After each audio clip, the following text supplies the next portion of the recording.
Hello and welcome to Athletic Therapy Now, a podcast for athletic therapists by an athletic therapist. My name is Ashley Burr and I will be your host. Thank you for joining us today.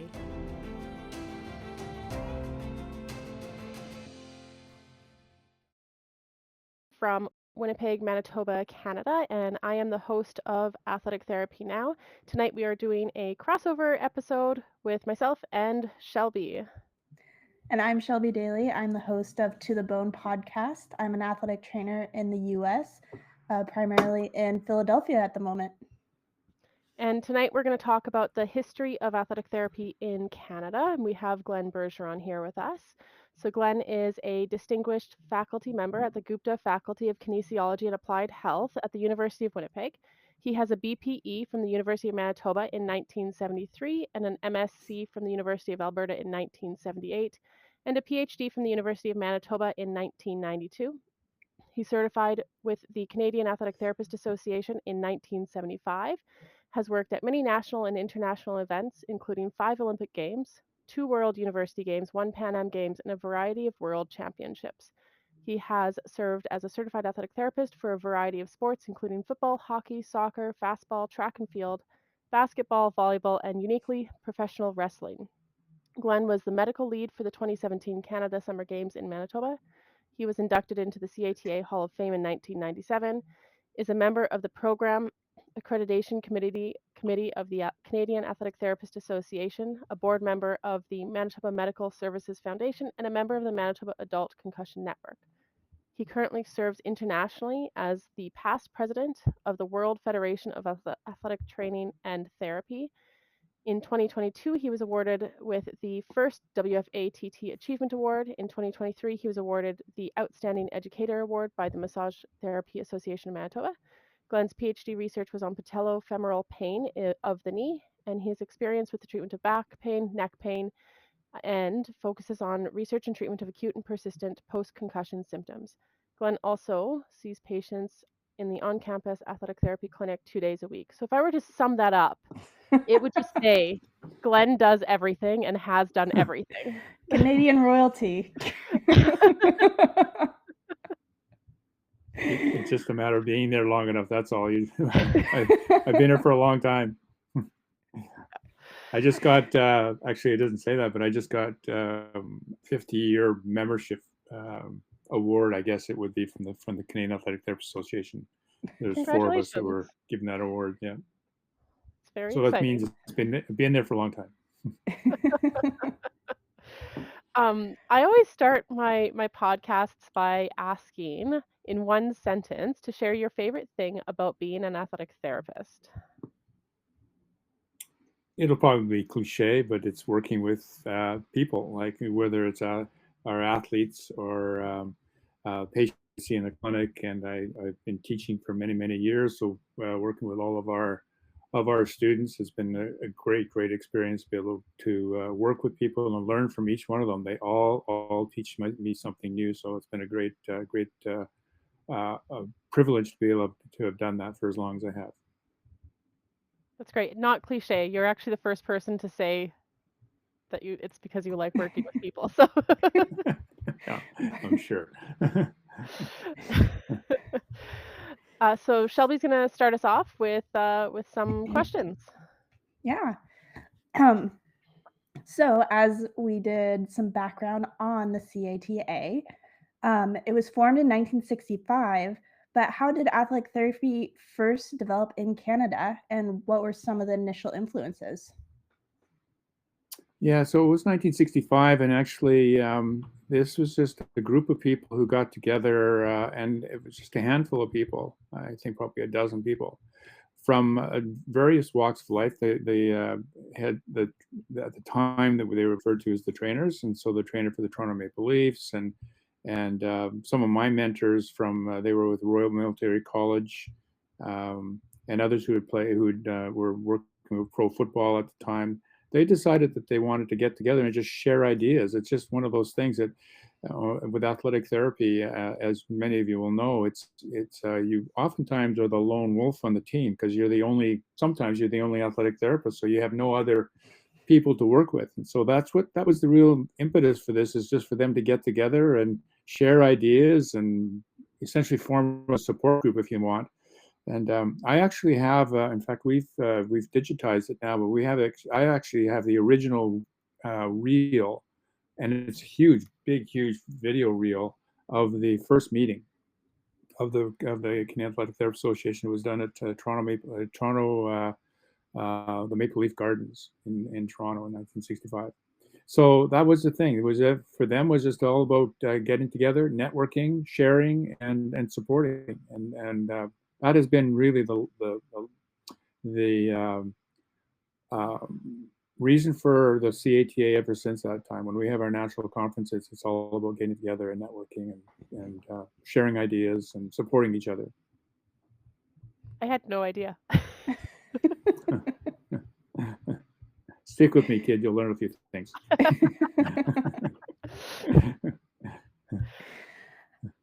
Well, I'm going to actually kind of jump around. Sorry, Ashley. No, that's But okay. you guys were Canadian trainers, athletic trainers, I'm assuming. What happened to the name change? Why did that happen? Mm-hmm.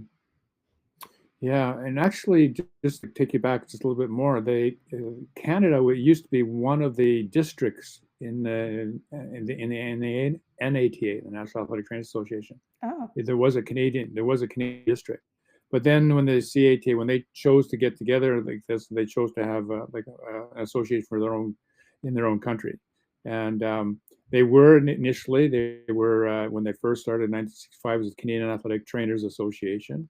In 1975, the year that I certified, and I remember being at that time, they opted to change the name to Canadian Athletic Therapists Association. And one of the reasons for it was just to be able to get more clarity on the name. Like in large part, one of the things was that if you're at all aware of the question, like horse racing, the people who train the horses are trainers, so they're the horse trainer, and they would be the trainer. And we kind of wanted to separate us from that term as well. Say that no, we don't work on horses. We actually work on it's a different thoroughbred. It's a human thoroughbred as opposed to an equine thoroughbred. We wanted to move ourselves away from that, and we also wanted to because we saw ourselves working very much in the medical community. We wanted to use a terminology that would have more of a medical connotation to it. So that's why we went with that Canadian Athletic Therapy Association. I can tell you that it's probably one of the best things that we did to go to the term athletic therapist. And we still fight the whole notion that we are athletic therapists. We're very happy with the fact that we made that change. And I think to some degree, it's bit of the envy. I know it's been said to me many times that people with the NATA wish they had changed their name. It has come up in the NATA a number of times where they've had referendums on it, and it's lost very closely, mostly because there's a history, there's a brand, and it's very to try and change that around. So we had a 10-year history, but we were really, really well established by that time. So it was a little easier transition for us than it is for the Americans now. Yeah, I know it's a big debate still on if we should change the name, but since we've been around since the 50s now, it's 75 years, and I feel like we finally made some difference in people understanding what we do. But we get compared to personal trainers is usually the route that happens in the US of, oh, you can help me lose weight or you can help me get stronger. And it's like, well, we could do that. That's part of it, but we have so many more skills than that. So, yep. And the personal trainer thing is something that's just come up in the last 20 years. There was, at the time, there wasn't personal training. We weren't fighting that issue because they weren't there. There was no such thing as a personal trainer when we were doing it, but that has now evolved, Yeah. The debate is what we change it to now at this point. We'll just steal Canada's name, I guess. but learn from it, because now we're running into this whole like athletic therapist, and as Glen was kind of alluding to, a lot of people are they won't go and see an athletic therapist because they think they have to be elite athletes, not just, Yeah. you know, your everyday gym goer, but they think they have to be elite athletes in order to see an athletic therapist. So there's Yeah. still that kind of that side of it too. Yeah. Forever a And battle. putting on my World Federation hat, I've been pretty conscientious about trying to. We really think it's important that we, if we're going to brand the profession internationally, that we have some consistency in terms of names. So we have most of the new organizations that have come on since, like in Israel and in Jordan and Australia, Ireland, and Greece. They've all come in and they're now using the term athletic therapist. So we still, with the World Federation, we keep the name as World Federation of Athletic Training and Therapy, to try and, because we certainly don't want to alienate one of our biggest partners. We looked at the numbers. Shelby and I did a podcast a few weeks ago, and we were comparing the numbers of ATs in the US to Canada, and it surprised me. It was the first time that I ever had looked into it. So it was what, 50,000, 55,000 in About 55, yeah. the US and Oh, 3,000 in Canada. mhm. Yeah, and we're the second biggest. But I mean, if you ever, you've probably been to the NATA conference and stuff, and that just blows your mind. Like it's between 10 and 14,000 people who show up at a conference in the NATA, and ours is like 300 or 400 on a good day. Yeah, actually, we'll have to go to NATA together. If you want to go to Florida this year, we can go. I'll make it happen. That's great. Do you want to move on to the next one, Shelby? Yeah. So were there any pivotal moments or events in Canadian history that led to the formal recognition or development of athletic therapy? Oh, there are so many. I mean, I've been around for a long time now. I took on the presidency of the Canadian Athletic Therapist Association in 1979. I don't know what I was thinking. I was 27 years old, but yeah. And I was the president for, I had been the vice president for 2 years as a 25-year-old. And then at 27, I took on the presidency. And then I was the president for 4 years. But I can tell you that the day that at the conference, the day that I got elected as the president, after the meetings, somebody came to me, and it's a very prominent person who came to me and said, "You have a fight in your hands because you're going to have to deal with the Canadian Physiotherapist Association who want to shut you down." So I go, "Okay, why didn't you tell me that before I accepted the thing?" But anyway, so there was, I mean, that in those days that was an issue. We really had to hold our ground into what we were doing, and so the people who were on the executive committee with me, there was Dexter Nelson and Dale Butterwick and Carol Keys and myself, the four of us who were really instrumental, I think, of kind of turning the thing around. It became sort of the new generation at the time. The people that we were taking over from were my mentors. They're the people. They were the founding fathers, and so we were taking over from them. They passed the baton on to us, and that's when we brought in a whole new set of bylaws. That's when we brought in the code of ethics. That was when we brought in a new scope of practice. And that's when all of our working documents as members of our committees worked really, really hard at putting all these working documents into I want to say more formalize the profession. So that was a big turning point there, I think, for us to try and that. And then we also around that time we also worked on the program. We developed the guidelines for program accreditation. We recognized that that if we were going to have any kind of future, that the academic programs had to be much more formalized. At the time, it was much in the same way as it was in the NATA.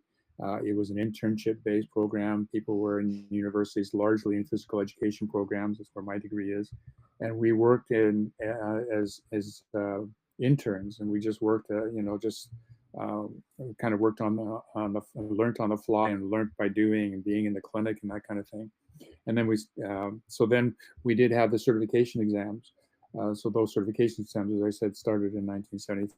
It's a huge turning point for us, because then that's when we said, okay, we're going to regulate the quality of the people coming out, and then and largely that was to protect our profession, but also to protect the public. So we wanted to make sure that the quality and the standard was there. So having that in 1975, I think this is the 50th year of certification. So I've been certified 50 years as of this year, and I think we're trying to do something for that. So that's 50 years ago already, and so that was a huge turning point. I guess I should say that before 1979. And then we decided that we needed to get into the academic institutions. So again, Dale Butterwick and Dexter Nelson and myself and Carol Keys, I remember sitting around the kitchen table at Dexter Nelson's house, and we spent 3 days there, and we just hammered out what an academic institution would have to look like for it to be accredited. So we put all that document together, and then we then passed through the Canadian Athletic Therapy Association through the membership, and that was in I think it was around 1997 is when that happened.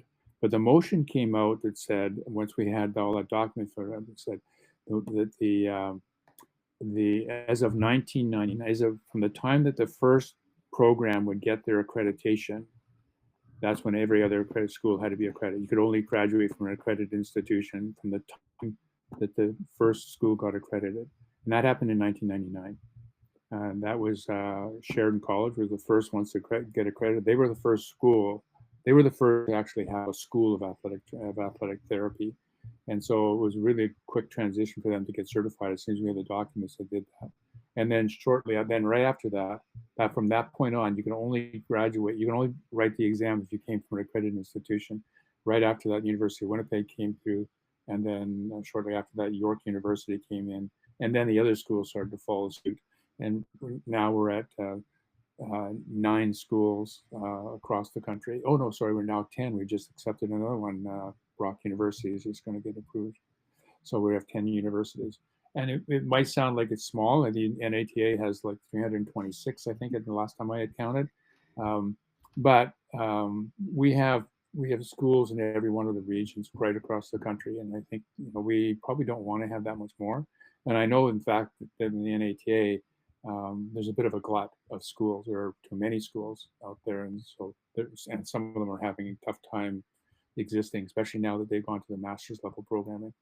But so that's where we were. So that was a really major turning point for us. That now people were coming out of accredited institutions. We had therapists who were being hired at the universities as instructors and things like that. So that's been a huge turning point for us. I had a question about the presidency at 27 years old. I mean, I guess I haven't really looked far enough back, but I know that in the NATA, it's quite a lengthy process, I guess, to be a qualifying candidate for the president here. You have to usually put in your time. Has the Canadian Association changed their qualifications for presidential candidates at all? I wouldn't say no. I mean, the requirement for being president, you have to have had served on one of the major boards as a chair, or you've had to serve on the executive committee. So you can't just come walking in. So that's why I was a vice president for 2 years. But even then, I was at 25 years old as a vice president. So I kind of got parachuted in there. But at 27, yeah, it's and we're at the time, like I said, we were really struggling for our identity and our funding. We had some major funding that got federal funding that got taken away from us. Not just our organization, but all the sport medicine organizations. So we had some funding that was removed. So we had to go back to federal government and fight for funding and stuff. And I'm talking to guys who, at the time, I thought they were really old. They were like in their 50s, And so, we're having to talk to these guys, and make them understand. And we did get funding back, actually. And in fact, what then happened out of all of that is that we formed the Sport Medicine Science Council of Canada, which another one was a really great opportunity for the Canadian Athletic Therapists Association to put itself on the national stage amongst other health professionals. So the Canadian Athletic Therapists Association was one of the founding members of the Sport Medicine Science Council of Canada and involved the doctors and the physios and massage therapists, and then we had a number of exercise physiologists. They were in the program, and and this was in a national organization. We were the ones that did all the work with selecting teams to go to major games, et cetera, et cetera. We advised the federal government on a number of other issues, and then that changed when the International Olympic Committee went to what they call the Own the Podium system, when they had to internalize their own sports medicine and science program. So that national group fell by the wayside, unfortunately. But again, it was an opportunity for us to be on the national scene, and we played a strong leadership role in that area to do that. So That's crazy. So it sounds like from when you took on your presidency in, what year was that? 1979. 1979. Were you born there, Ashley? No, I was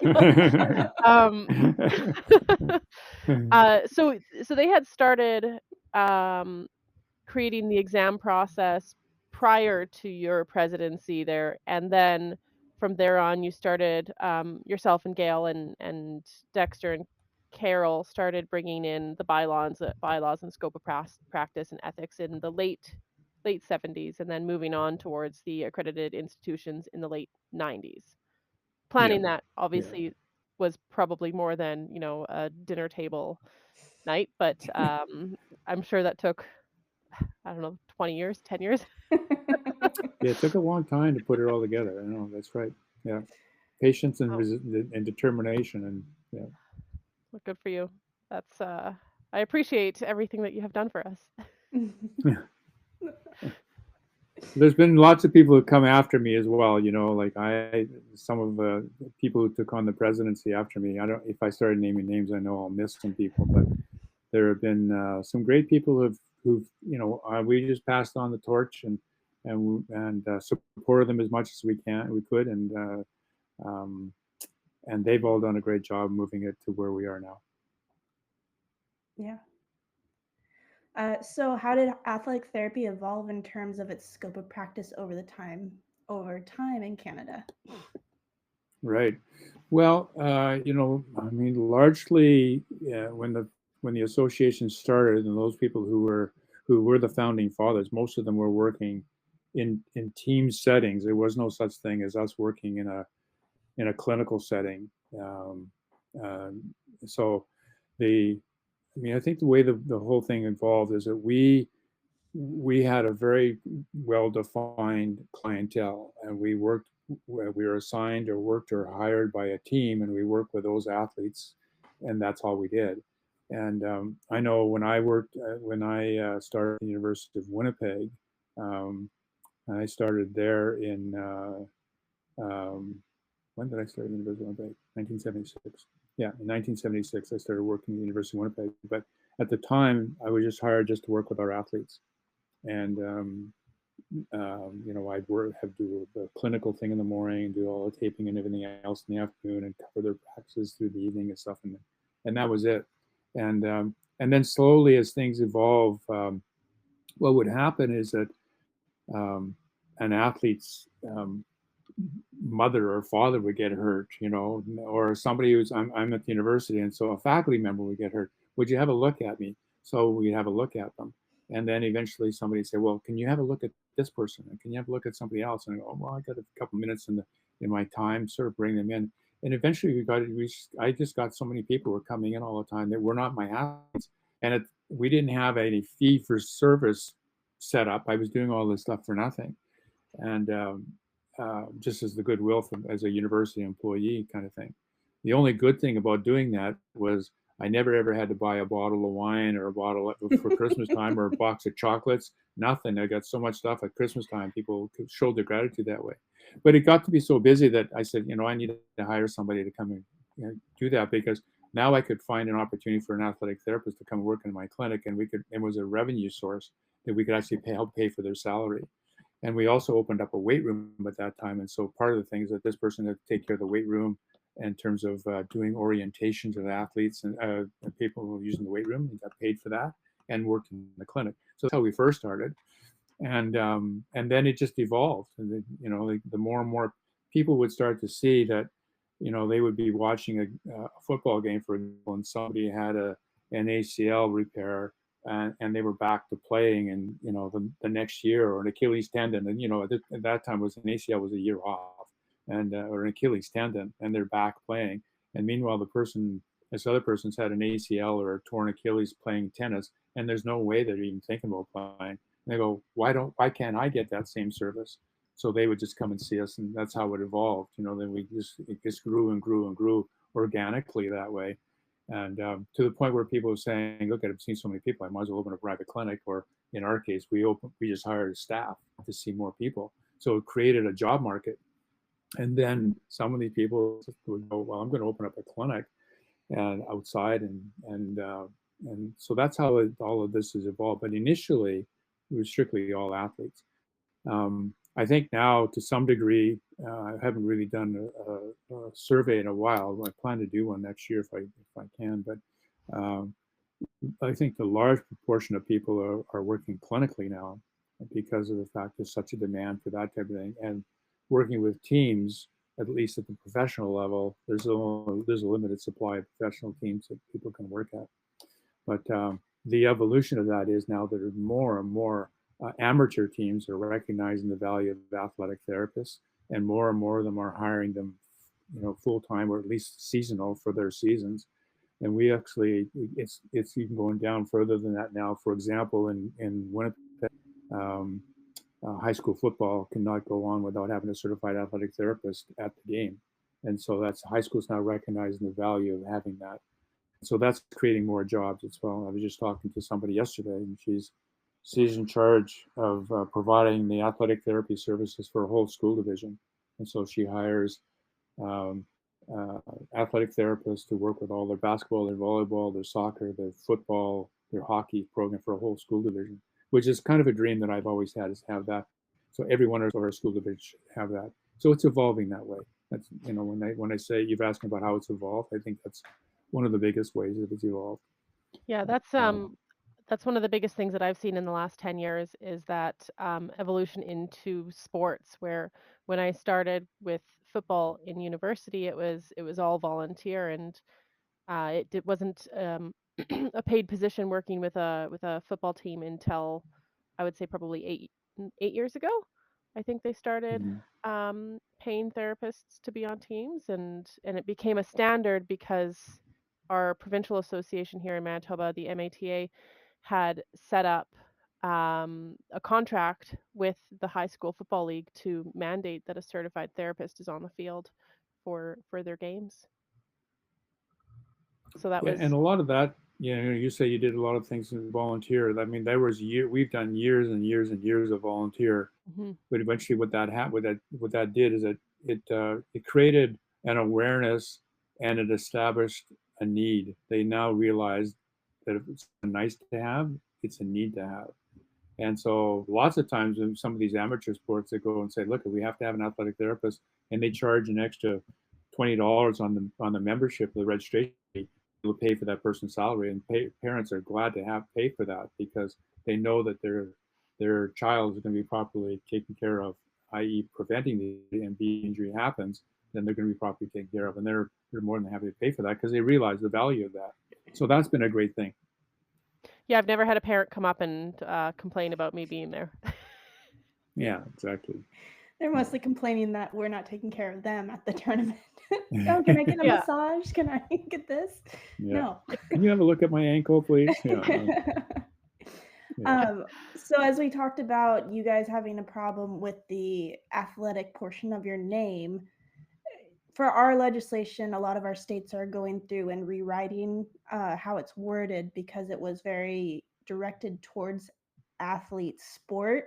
And now that we are opening up our scope of practice to, industrial athletic training, more prevention, wellness, and all that stuff. In your guys' scope of practice, did you guys kind of pigeonhole yourselves into athletic populations, or has it always been open to general public?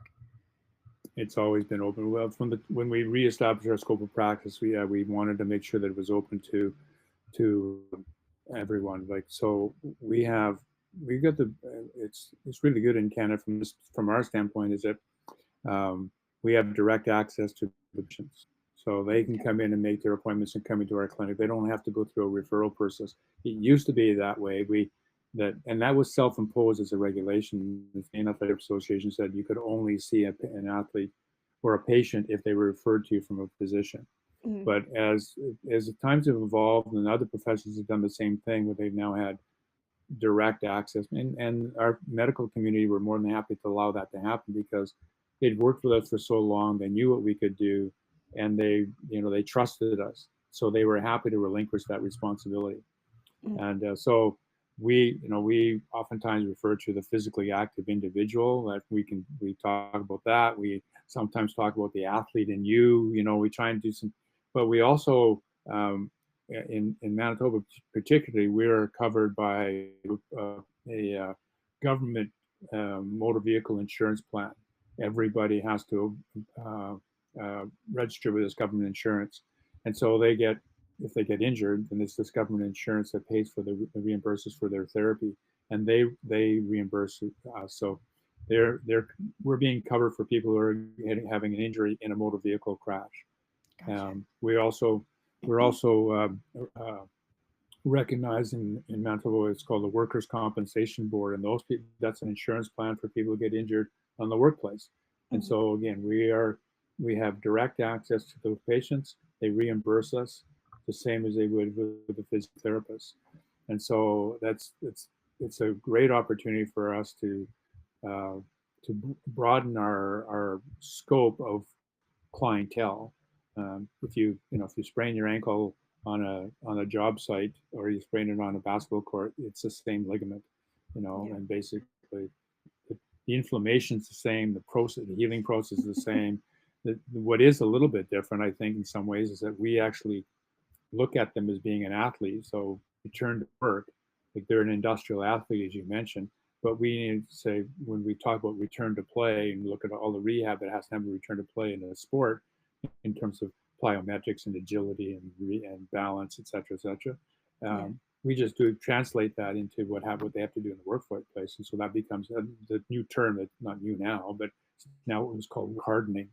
So we did work hardening to reintroduce them back into the workplace. And athletic therapists enjoy that privilege as well, to be able to see those patients. So we're opposite of each other. Athletic trainers were integrated into the schools covering sports, and now we're kind of going into general public, where you guys were active population public, and then you guys were getting into the schools. I think super interesting, ultimately, how we were crossing paths. The interesting thing. I was going to say, the interesting thing that where athletic trainers in the U.S. get into the schools is that they're, in large part, they were getting in because medical facilities, like the doctors, the orthopods, were hiring the therapists to go and work in the school system and provide the care in the school system. And of course, then that was almost a bit of a feeder. They say, if anybody gets hurt, well, now they can come back into the clinic, and that's where they get their surgeries and things done. So the orthopedic surgeons were actually paying to put people in the school system. That's how it initially happened. And I think to some degree, it's still happening that way when they're with. So that's, but we didn't have that kind of luxury where our doctors were putting people in the school systems. Yeah. Well, and it's still, in most places here, we can't bill for insurance, and we don't deal with workers' comp either.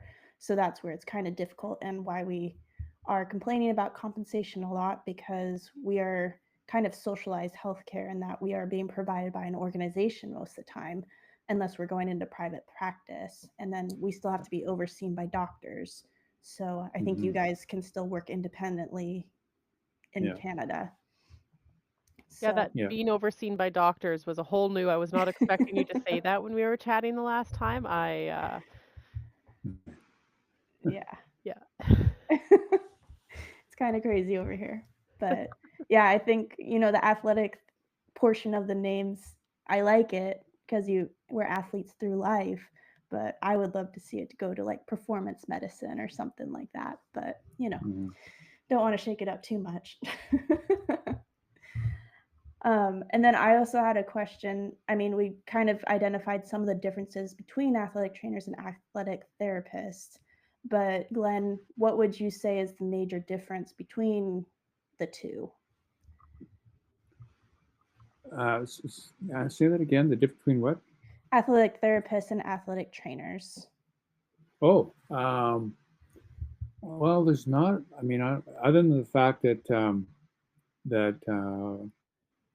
we do a lot of clinical work with outside patients. I don't know that there's a big difference. Like the curriculums are relatively the same, and I don't know if you're and the jobs that we do. If we're working with a team, whether you're an athletic trainer or an athletic therapist, it's the same thing. Clinically, I think I'm not sure what the limitations on the scope of practice for athletic trainers working in a clinical setting. There really isn't any. Well, there's limitations that we do. It's musculoskeletal, et cetera, but we work on the spine and we work on like extremities, et cetera. There's no limitation on that at all. So I don't really know that there's not much of a difference. I worked with a lot of athletic trainers, and they're grateful, and I think that they're very, very skilled in the same way that I think our athletic therapists are as well. What was I going to say? I think that is what you may, or I'm sure you know about it, but there is what's called the International Arrangement for Athletic Training and Therapy.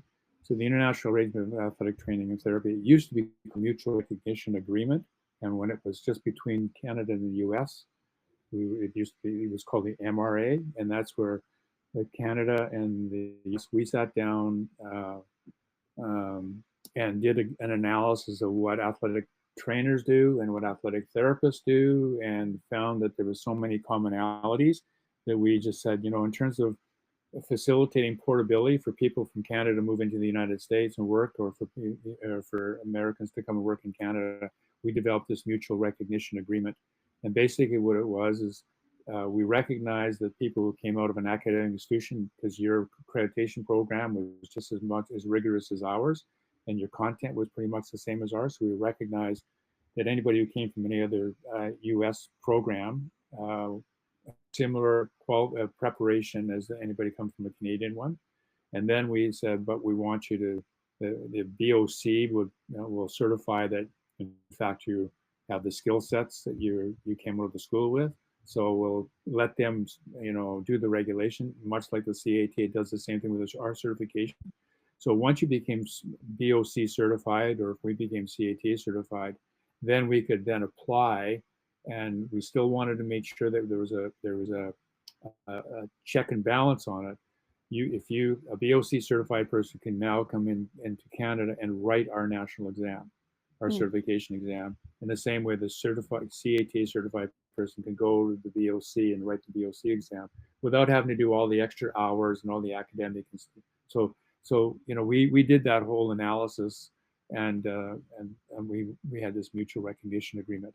And then other countries have wanted to come in on that. The first one to come in was Ireland. So when Ireland came in, we said, okay, we got to change the format, because now we've got other people. How do we decide who's going to get to join our little club?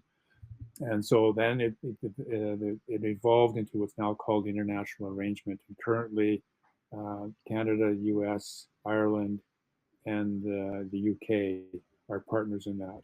And other groups, other associations that we're working with right now, to like in Israel and in Greece and in Jordan, they're all working to get their curriculums up to the standard that they would be able to meet the international arrangement. And so that means that anybody who graduates from anywhere in the country, they would still have to come and write their national exam to prove that they have their skill sets, but then, and assuming they can meet all the immigration requirements, things like that, then they can work in your country. So that's a long way to where I'm saying, what's the difference between an AT and a PT? an athletic therapist and athletic trainer? Not a lot. Yeah. It Just the sounds like oversight, really. yeah, it sounds like Yeah. it comes down to like the little things here and there. And I mean, the one that I think I pulled out from one of the previous podcasts we did was that athletic trainers can do joint relocations and we can't. Yeah. Well, I mean, The big sigh. they, no, but that's limited too, I think, because in order for you to be able to do joint relocations, you have to have a certification on it. So your programs have to do it. Not all schools are doing joint relocations. So only if you've had some previous certification on it. They're also looking at, what's that? Sorry, I think it's your overseeing physician needs to sign off on it is the biggest thing. Yeah, so they've got to, so they're accepting the liability for it, right? Yeah. So because we don't want, so we're saying, we don't want the oversight from the physicians, and so we have to give up something because we're not training people how to do it, right? And in some ways that's a pretty difficult thing. Next time you want to come to school, Ashley, we'll dislocate your shoulder and we'll get some people who's fractured your shoulder. Yeah. So, but that's a tough thing to try and do. But at the same time, there are ways. I mean, we have ways of passively reducing joints, etc. And the other thing that's happening, I think, if you think about the next evolution of where athletic therapy is in Canada, is the whole notion of provincial registration. So much like what you've done already, Shelby, in the States, where every state is now licensed. There isn't a single province in Canada now that licenses athletic therapy. So we're not licensed. We're not licensed in a legal government sense. But we're all, I mean, we're well accepted. But one of the things that we're doing now is saying we need to take that step, and that's a long process when you're dealing with government. It's a long process. I can tell you the very first letter that I wrote to the province of Manitoba about licensure was in 1979. So that's a long time. I've been hearing about it since I was in university. So yeah, we are very close. Like our application is in now with our government, and I think within the next couple of years, 2 or 3 years, it'll probably go through.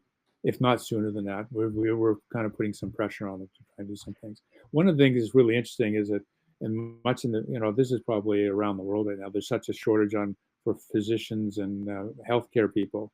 Mm-hmm. And so one of the things we're now talking with government is that we can be part of the solution.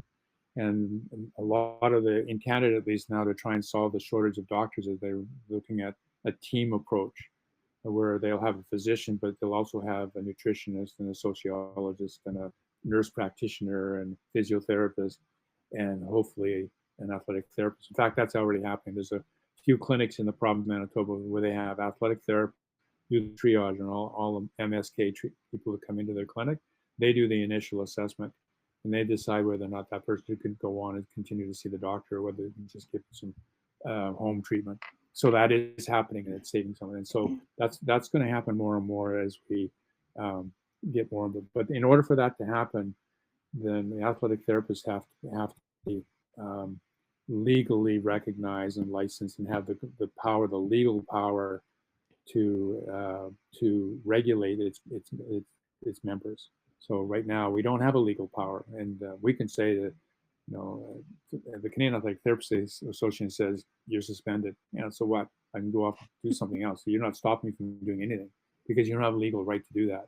But if it's a college, they have the right to do that. And so to try just to kind of again further solidify, the professional credibility of the association, and to really provide the reassurance to the public that people who call themselves athletic therapists have been fully and properly trained. They're very professional in the process, and if they don't, we will take action. Yeah. Do you have a lot of people running around calling themselves athletic therapists like we do in California? Yeah, no, we don't. Actually, you know what? It's a wonderful thing in Canada. Maybe it's just the Canadian thing, but when you stop it, when we start, this whole thing is all voluntary, right? I mean, I probably shouldn't be saying that in public, but the members have given the right to the Canadian Athletic Therapists Association to regulate them, and they they don't own it. We could turn around and say, no, I'm not going to. And there have been some people who have done that, and we have a letter that says a cease and desist. A lawyer writes them a letter, or if there are members of our association and they step over their bounds, we take action against them and we discipline them, and they accept the discipline. They don't have to, but they do, right? And it speaks to the passion of the members of and how much they care about this profession. Then even though there's no legal requirement to do these things, we legally require amongst ourselves to do it. So and we hold ourselves to it. Yeah. Yeah, I think it's also, we're very, at least in Manitoba, I feel like our members are very loyal to the associations and appreciate everything that has been done to move the profession forward. So I don't think people go around just using the name without thinking about what that means. Yeah. I think the most I've seen is a clinic might not take athletic therapy off the door for a while because it takes time to do that. Yeah, exactly. So Glenn, would it be fair to say that, in the next 10 years, as the athletic therapy profession evolves, you're hoping to see that more, or at least, a couple of provinces are regulated? Yeah, absolutely. I think that's really going to be key to the profession in the next 10 years. I think we need to solidify our position in the health community.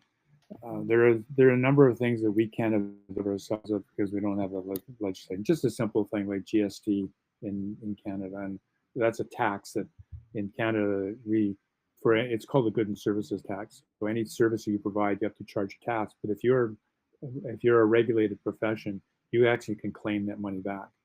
But because we're not regulated, we can't claim that money back. So that's a simple thing. There's other things where, like in the federal government, to recognize athletic therapy, you really need to have that legal recognition to be able to do that. And so it really is, I guess, I won't say the last peg in the pegboard, but it's really an important one for us to continue going forward in the next 2 years. So, like I say, I know Quebec is close to doing it. Manitoba's doing it. BC and Alberta, maybe those ones are the next ones coming in. But I know, like I said, our application's been in. It's been in for 2 years now. And when we first put it in, they told us it's going to take 10 years to get it looked at. But apparently, it's going to get we have a new government coming in that's going to get fast tracked. So hopefully, the next couple of years, something happens. What are the biggest hangups on why it hasn't been passed yet? Oh, well, in Manitoba itself is so because there are a number of other professions, so the chiropractors, the physicians, the physiotherapists, occupational therapists, speech therapists. There's all the osteopaths, all these other professions, and they all have legislative acts that are there. And our government has decided what they want to do is collapse them all into one standard sort of act, and so they've decided to do that, but now they've got to go with each one of those organizations, and they've got to go and work with them again and take all their stuff and put it into a new thing. And there's only, I think, 2 or 3 people in this particular government department. So they're saying, I think we can do 1 or 2 of them a year. So they're saying, until we get all the ones that are already there done, we're not looking at any new ones. And so that's been a bit of a frustration for us. But it takes time. I can tell you, like in 1979, I proposed this thing, and I went in with myself and a fellow by the name of Gord Mackey, who was my mentor, and was one of the founding members of the Canadian Athletic Therapy Association. We went in and met with the Minister of Health, and the 2 of them knew each other really well. They were both boxers, and they both boxed in the same club, and they just had good old talking and stuff. And at the end of the thing is like, we want athletic therapy on the as a legislative act. He says, oh yeah, we can do that, no problem. I'll just put that under the medical act, no problem, goodbye. Yeah, I got a call back from his deputy minister and said, yeah, that's not happening. So at the time, we were 25 members, and he said, you need at least 800 members. before you can, because you're going to have to regulate yourself. And we now know that the Canadian Athletic Therapy Association is one that takes on the regulatory role right now. And I know one particular case that was taken up, it cost $50,000 to take this person through a whole investigation. Mm-hmm. So like 25 people, we didn't have $50,000. So there's no way that we could self-regulate ourselves or regulate ourselves. So they said, no, you're not doing that. So in that, it's taken that time for us to evolve. And we actually, our association a few years ago had a membership levy to create a legal fund. And it's all in preparation for when we get legislation. There's money is set aside that now will help us support this college, not to the fullest extent, but also our members. We've already warned our members that when a college comes in, you have to pay a college fee, and it could be $400 or $500 to support it. So again, our members are going to have to say, they're going to have to buck up and say, is this profession important enough? And I got to pay this fee. And like that's every other profession does the same thing. But if we were regulated, we wouldn't have to pay that similar fee to the CATA, would we? Unless we just wanted to, yeah. Yeah, because then the CATA loses its regulatory power, authority that we have given them. All right, and they no longer regulate us. Now it's the province that regulates you in your own province. Now they'll continue until such time as all provinces, have their own regulatory power. They'll still have that authority, I suppose. But with Manitoba, for example, you wouldn't have to join. You would have to join the college. That's required, but you wouldn't have to join MATA, and you wouldn't have to join the CATA. And you would have the right to practice in Manitoba, but you may not have the right to practice anywhere else in Canada. Mm. Yep, that's unless how the you U.S. had, is. Yeah. So, but there's a big push here in Canada right now of getting more portability of the medical profession, like people just being able to go across the country to be able to work. And we have that already. The CATA already has that because we're regulated nationally, essentially. But it would probably be up to every province to say that. We'd probably have to get into agreements every province. Yeah. Yeah, I know with part of the growth. Physiotherapy, because I teach a course with a physiotherapist, and having her come into Winnipeg to teach, she has to be licensed, and so she has to pay for a weekend license just to come and teach for the weekend, even if she doesn't put hands on people. To advertise the course with her name in it as an instructor, she has to be certified in Manitoba as a physiotherapist and meet their levels of standards. And that's been quite complicated, trying to get other practitioners or other physiotherapists coming into Winnipeg. Yeah, that's interesting. And it's one of the big things. Just to teach, you have to get a license. Yeah, I've got a colleague from Australia that I'm trying to get into Manitoba to teach, and I guess their insurance is significantly lower than what's required in Manitoba, and so it would be a very large cost just to update his insurance in order to be able to teach in Manitoba. Yeah, I don't think we have to have insurance to teach in the U.S. But we are working on a national compact at the moment so that states can group together so you can buy one licensure and be able to practice in all those states. But I think in the U.S. it's licensure to treat. I don't think there's anything for education. So that's very interesting. Yeah. All right. Shelby, did you have any other questions that you wanted to add in? No. Glenn, was there anything you wanted to add in? No, I want to thank you for the opportunity. It's great to be able to speak with you, and it's really great to be able to get a bit of the NATA and CATA perspective. And I now work on the international scene, so I do a lot of work with, because I was the vice president, then president, now past president of the World Federation of Athletic Training. So it's been great to be able to take what we have learned both from both of our countries and be able to apply or consult people around the world. So we've got our members in Asia, and we've got members in the Middle East, and we've got members in the UK and Ireland. So it's great. I mean, it just kind of blows my mind all the time. I have these meetings with people. Like I had a meeting this morning with somebody in India, and then I had somebody in. I met with Japan. I'm talking to Japan all the time, and Korea.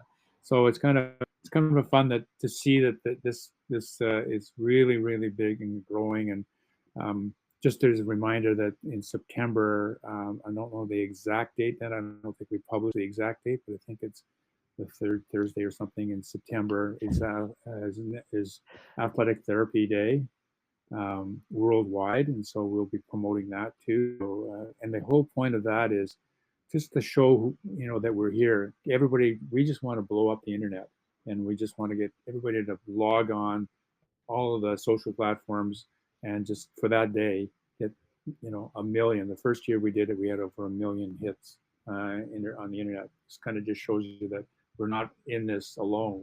There's so many other like-minded people who are developing this profession all around the world. Is there any announcement on WFATT for that, like a manifesto or anything that everybody can post? Yeah, there will be some stuff that will come out. Yeah, and the other thing, just to remember, we also have the World Federation conference is happening in Ireland, and that's in October. Like in 2 weeks? October. Oh no, that's October? It's in October. October Okay. 17th I think 17th to the 19th are the days. Yeah. Okay. And it's going to be a great conference. It's going to be a really good conference. There's so and much. You're going to be there? Yeah. Okay. So, all righty. Perfect. If you're there, I'll buy a drink. All right, I'm gonna try and sum this up. So let me know if I miss anything. So going through from our first question, talking about how CATA was formed in 1965, and talking about how it first developed in Canada. Some of the initial influences, Glenn, you talked about how there was, all of a dozen people that decided that they were just going to get together for a drink and talk about, what they're doing in their work, in their different as athletic trainers across. You had Maple Leafs hockey team. You had I don't even remember the other. There was from the Royal Military College. Many of these people came from the military, so they were all medics in the military. So that's how they kind of got back together again. Okay.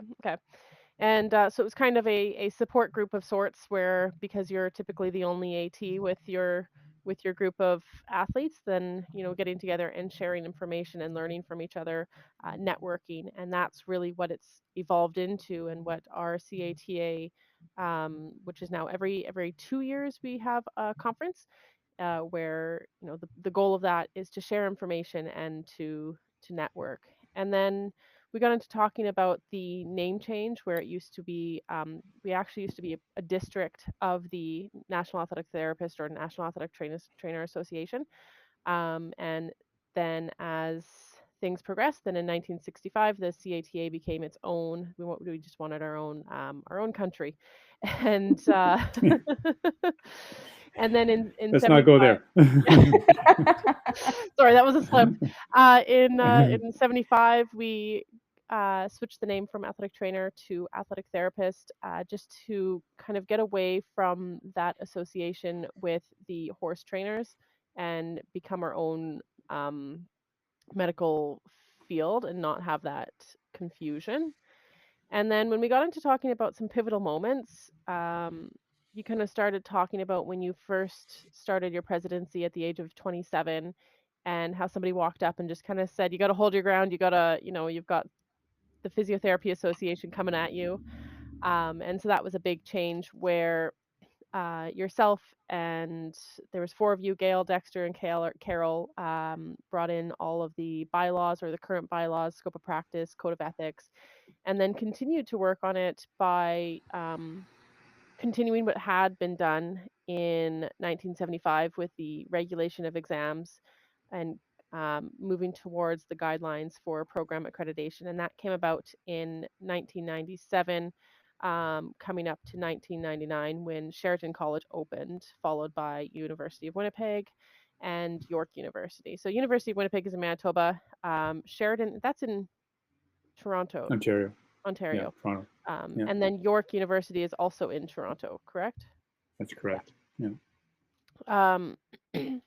And then we got into talking about the evolution of athletic therapy, and it kind of started with just working with sports teams, typically in a university college setting. And then there became a need for a clinic when friends of athletes and family members of athletes just kept harassing you. And eventually a bottle of wine was not cutting it. And a clinic needed to open. You needed to hire people to take some overflow, and then it just progressed from there, where there was that need to start private practices, or that ability to start private practices. And then opposite to what's happening in the U.S., where you're going from sports into private clinic. Now we're going from university sports into private clinic, and then into public sport, like high schools and middle schools. And I'm even seeing, different posts out there for elementary schools looking for athletic therapists coming in. And that, even though that started with a lot of volunteer time was needed for the coaches and the parents and the athletes to see the need for having an athletic therapist on staff or always on the field. And in Manitoba here, we've done our association has done a great job in creating those relationships and getting contracts set in place with the football association here for high schools.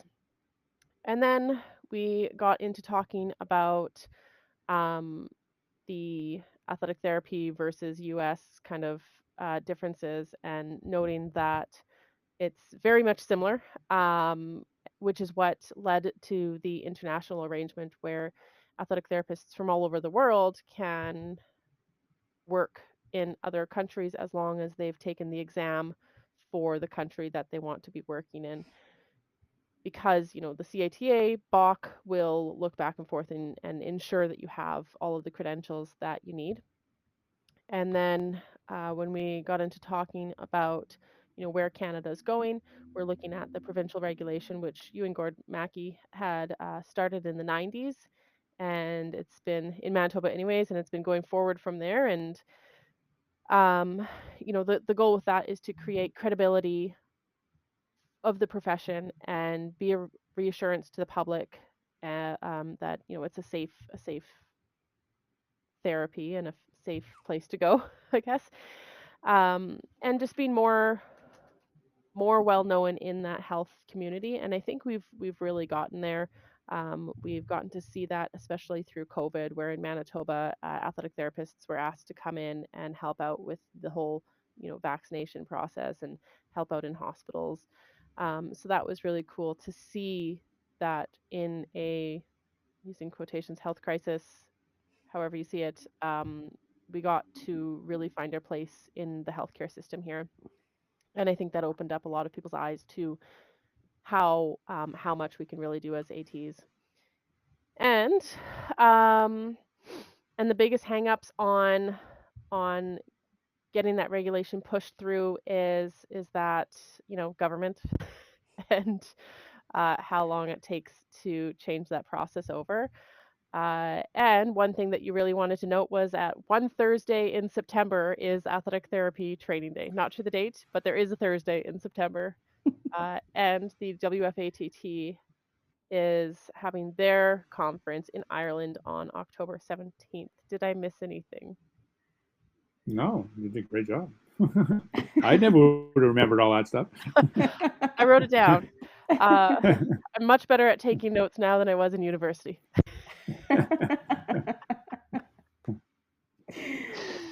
Well, thank you so much for coming on, Glenn. We really appreciate you taking the time to talk with us and share your experiences and just the history of athletic therapy in Canada and in Manitoba. Great. I appreciate the opportunity to do that. And if anybody ever needs anything, they can find me at the University of Winnipeg and give me a shout. I'm happy to talk to anybody. Perfect. Yeah, and your email is G Bergeron, so g.bergeron@uwinnipeg.ca. And I'll add that in my show notes. I Yeah. think Shelby will too. Great. Yeah. Yeah. I'm sure there are a lot of Pleasure. questions going to come from the Americans soon. Pleasure meeting you, Shelby. It's great. Yeah, thank you so much.